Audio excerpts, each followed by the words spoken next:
Shalom, mes bien-aimés. Je voulais aujourd'hui parler à quelqu'un qui a connu tellement de rejet dans sa vie à cause de ses erreurs. Je voulais te dire que dans ce monde, il n'y a qu'une seule personne qui nous accepte tel que nous sommes.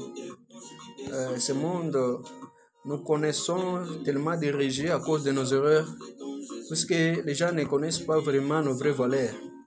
Ils regardent l'extérieur, ils voient nos défauts et nous traitent de la façon dont ils veulent vraiment.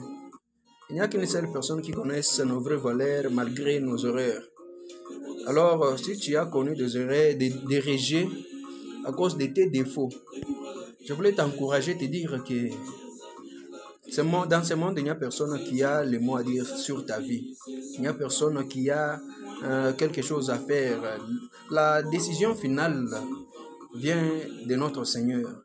Car c'est lui qui nous connaît très bien. C'est lui qui nous connaît mieux. Souvenez-vous de l'histoire de la femme prostituée dans la Bible.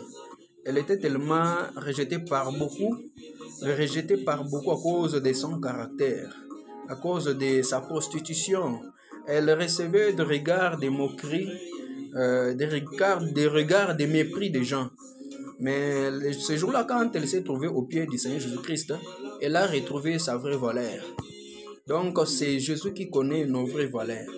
Dans ce monde, si tu rencontres des personnes qui te rejettent à cause de tes erreurs, c'est que ces gens-là ne te connaissent pas vraiment. Aujourd'hui, il y a des gens qui ne veulent même pas venir à l'église, parce qu'à l'église, il y a tellement de l'hypocrisie.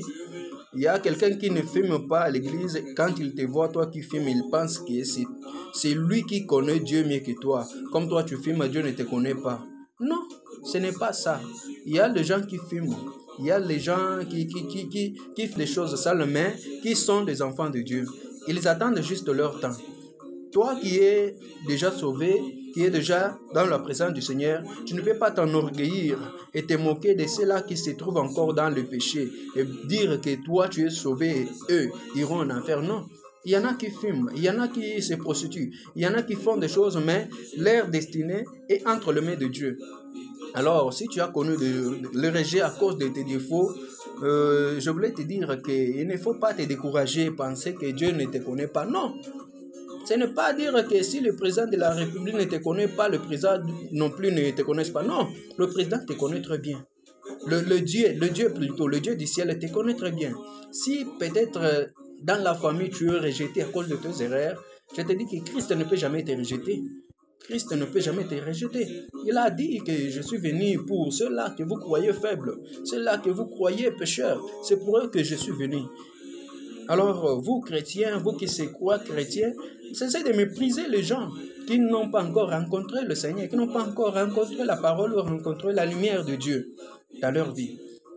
Toi qui as connu des rejets à cause de tes péchés, je voulais t'encourager à te dire que Christ est là pour toi.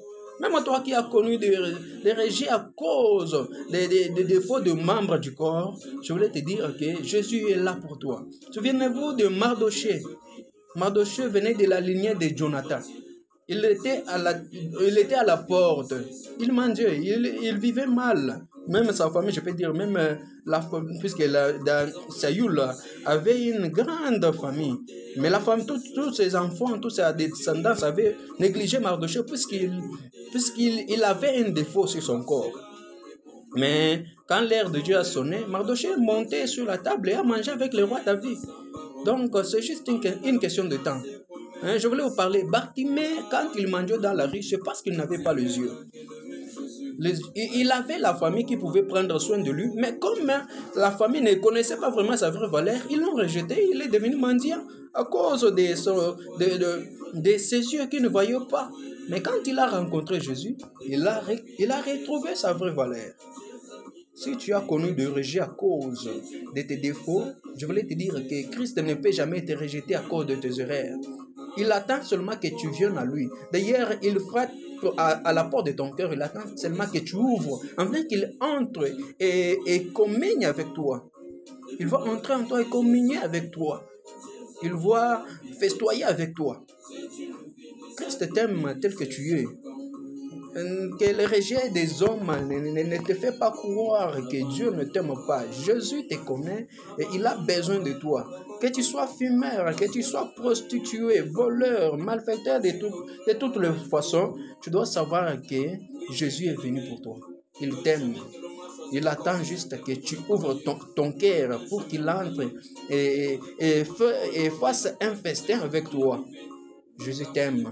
Tel que tu es là, Jésus t'aime et il a besoin de toi. Shalom. Que Dieu te bénisse. Ce monde peut te rejeter à cause de manque de l'argent. Il peut te rejeter à cause d'un défaut de membre du corps. Mais je voulais te dire que Jésus t'aime tel que tu es. Et il a un plan sur toi. Abandonne-toi simplement à Jésus. Et tu verras ton sort sera meilleur. Plus que même le sort de ceux-là qui t'ont rejeté à cause de tes défauts. Shalom. Que Dieu te bénisse.